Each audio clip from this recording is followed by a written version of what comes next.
Hello! Do you know how to read a four-quadrant graph and which quadrant is what? If you don't, that's great because we're going to teach you that today. So this is a four-quadrant graph. What that means is there are four quadrants, so four parts to this graph. Now, do you know which quadrant is which?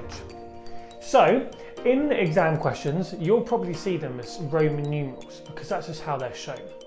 But I'll give you examples in numbers as well, so just so it's clear.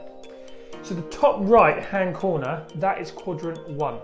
So if it was Roman numerals, it would be I, the same for that is number 1. And then in the top left, that's quadrant 2. Okay, so again, Roman numerals is like that, ours is like that. And then quadrant 3, that is down here, bottom left. Okay. And then the final one is bottom right, and that's quadrant number 4. Okay, and that is shown like this: I, V. Okay, same as number 4.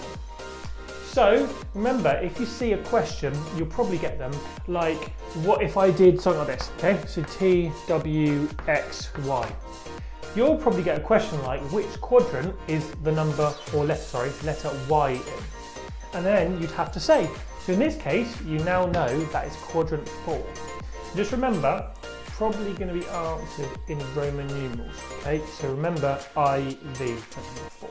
Okay, so use the information, play the next game, and we'll see you the next one. Bye!